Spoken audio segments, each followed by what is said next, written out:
राम नाम अति मीठा है, कोई गा के देख ले।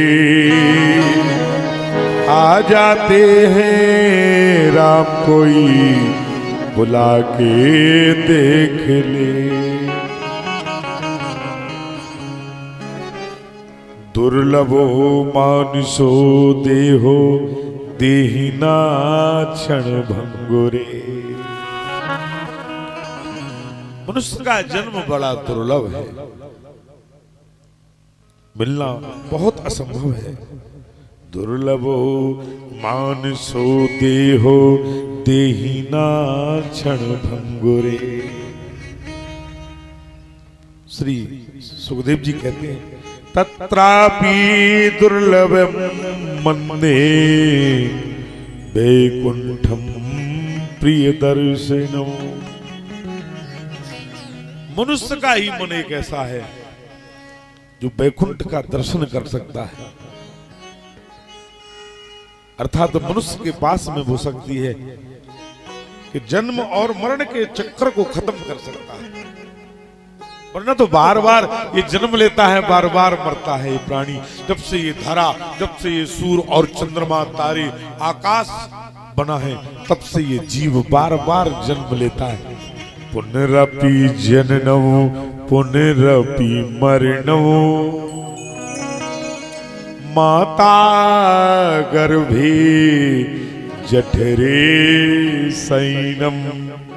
बार बार जन्म लेता है, बार बार मरता है, और कर्मों का बंद करके जो कर्म करता है ना जन्म लेकर के, उनका भोग भुगतने के लिए माता के पुनः गर्भ में आता है।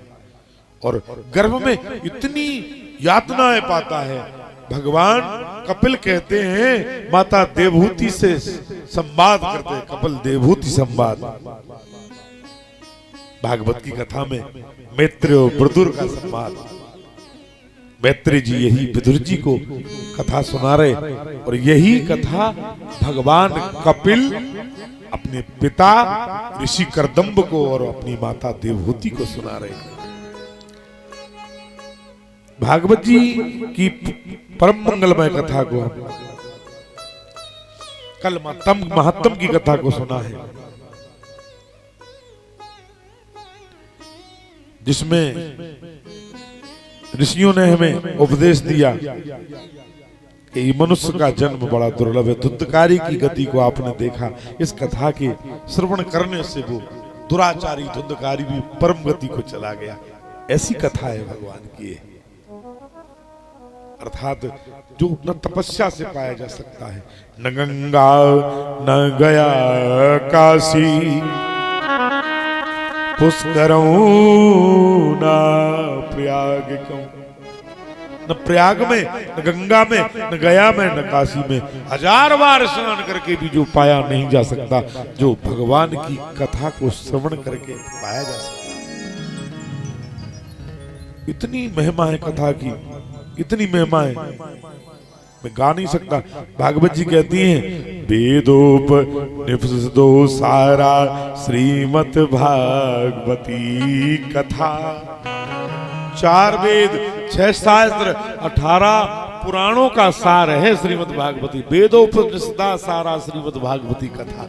भागवत की कथा वेद और उपनिषदों का सार। इसमें कोई चटनी मिलाने की जरूरत नहीं है, इसमें तड़का लगाने की जरूरत नहीं है।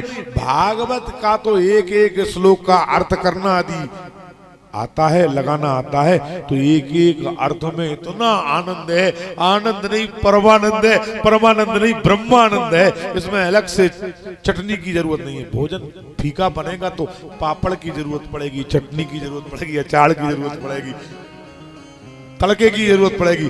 लेकिन जब भोजन ही सुंदर इतना है, इतना सुंदर है कि इसमें ना चटनी की जरूरत पड़ेगी, ना सलाद की जरूरत पड़ेगी, ना पापड़ की। चलो थोड़ा सब्जी यदि फीकी बन गई तो सलाद के स्वाद से, अचार के स्वाद से खा लेंगे भाई। लेकिन ये तो स्वाद ही स्वाद है। एक एक अक्षर में देखो आप, ब्रह्मानंद है। वेदोपनिषदो सारा श्रीमद् भागवती कथा सार है। संत ऐसो चाहिए जैसे सूप सुभाए, सार सार को ग्रहण करे और धोता दे उड़ाए। जैसे हम चावल के लिए फटकते हैं तो चावल सूप रख लेता है, उसकी कनी को उड़ा देता है, चुकलों को उड़ा देता है। ऐसे ही भागवत का तो 4 वेदों का चुकला नहीं है। जो 4 वेद 6 शास्त्र 18 पुराणों में जो सार था, महाराज व्यास ने, सुखदेव ने इसको सार को रखा है और 4 वेद 6 7 18 पुराणों को जो चुकली थी वो उड़ा दी है। अर्थात 17 पुराणों के बाद में भी व्यास को शांति नहीं हुई और सरस्वती नदी के किनारे पर व्यास मानसरोवर पर व्यास जी शाम के समय चिंतित बैठे थे। देवर्षि नारद वहां पर पहुंचे अपनी वीणा को लेकर के और व्यास को चिंतित देखा। जो महापुरुष होते हैं उन्हें संसार के कल्याण की चिंता होती है, जो दुष्ट होते हैं उन्हें तो अपने घर की चिंता नहीं होती, तो संसार की चिंता काहे को करेंगे। दुष्ट है ना, उन्हें अपनी चिंता नहीं, अपने बच्चों की चिंता नहीं। शराब पीता है, उसे ये थोड़ी चिंता है कि मेरे बच्चों को कुछ बचेगा कि नहीं बचेगा, वो पूरा पी जाता है। जुआड़ी जुआ खेलता है, वो ये थोड़ी सोचता है कि मेरे बच्चों को कुछ बचेगा कि नहीं बचेगा। दुष्ट को चिंता नहीं है। एक संत है, देखो संत में और दुष्ट में कितना अंतर है। एक दुष्ट है, उसे अपने परिवार की, बच्चों की, पत्नी की, माता पिता की चिंता नहीं है, और एक संत है कि संसार की चिंता के लिए दुखी है। नींद नहीं आ रही व्यास जी को, चैन नहीं पड़ रहा। 4 वेद बनाए, किस लिए? अपने लिए बनाए 4 वेद भगवान ने नहीं। 6 शास्त्र किस लिए बनाए भगवान ने? उन्हें बनाने की क्या जरूरत थी? बिना तो 6 शास्त्र का ज्ञान था, फिर उन्हें बनाने की जरूरत क्या थी, रचने की जरूरत क्या थी? 18 पुराण बनाए भगवान व्यास ने। उन्हें जरूरत क्या थी बनाने की? क्योंकि संसार के मनुष्यों की उनको बड़ी चिंता है कि ये सद्मार्ग से कहीं भटक ना जाए, ये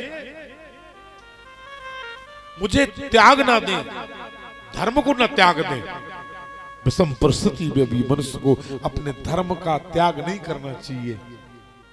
इसलिए भगवान ने 17 पुराण लिख दिए व्यास ने, फिर भी चिंतित बैठे। नारद जी पहुंचे। नारद जी ने पूछा, महाराज कि बस्ती हम चिंता कारणम, क्यों दुखी बैठे हो, क्या चिंता है? व्यास बोले, मुझे संसार की चिंता है। अच्छा, बोले संसार की चिंता है? बोले महाराज 17 पुराण तो बना दिए, 4 वेद 6 शास्त्र बना दिए, फिर भी चिंता नहीं मिटी। बोले हाँ, फिर भी चिंता नहीं मिटी। बोले क्यों? बोले ऐसा कुछ नहीं बन पाया अभी तक। क्या?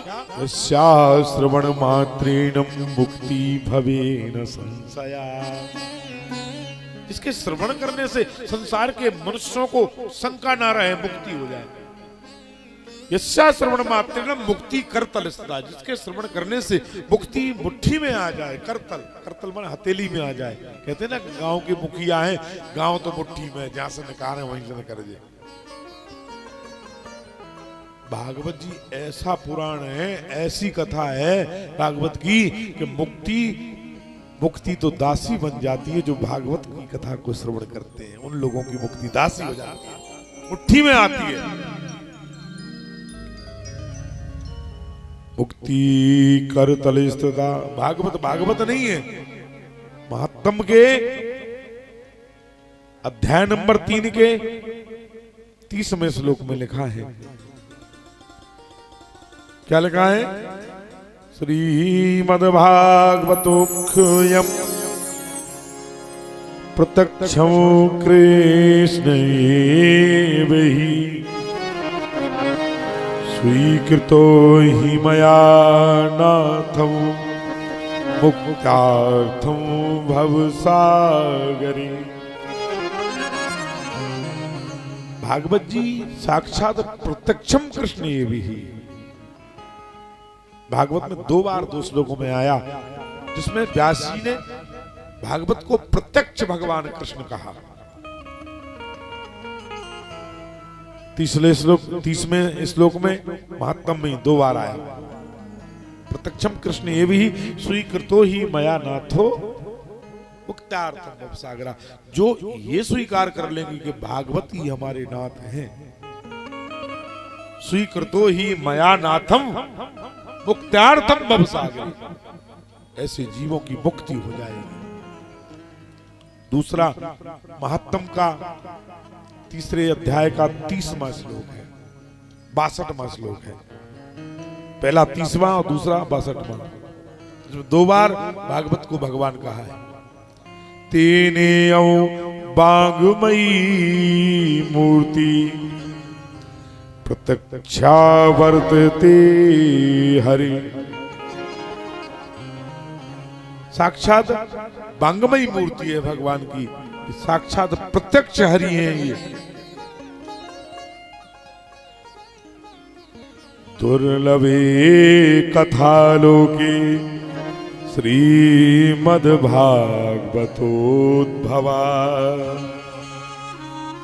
कोटि जन्म समुत्थीनौ पुण्येवं तु लभ्यते। श्री सुखदेव जी कहते हैं कि दुर्लभ है भागवत की कथा। करोड़ जन्मों की, कोटि जन्म समुत्थीन, जब पुण्य एकत्रित होते, करोड़ जन्म के पुण्य नेव तु लभ्यते, करोड़ जन्मों के पुण्य जब एकत्रित होंगे तो भागवत की कथा श्रवण करने का सुअवसर मिलेगा। नारद जी कहते हैं श्री व्यास जी को कथा सुनाते, मैत्रेय जी कहते हैं विदुर जी से इस कथा को श्रवण कराते। और इसी संवाद के लिए कपिल भगवान कहते हैं कर्दम्ब और देवहूति अपने माता पिता को सुनाते हुए क्या कहते हैं? यत फलो नासति तपसा न योगेन समाधिना। वो फल जो समाधि से, योग से, साधना से, तपस्या से, भक्ति से, भजन से प्राप्त नहीं किया जा सकता, जो भगवान की कथा से श्रवण किया जा, भागवत की कथा से श्रवण किया जा, प्राप्त किया जा सकता है। महाराज भागवत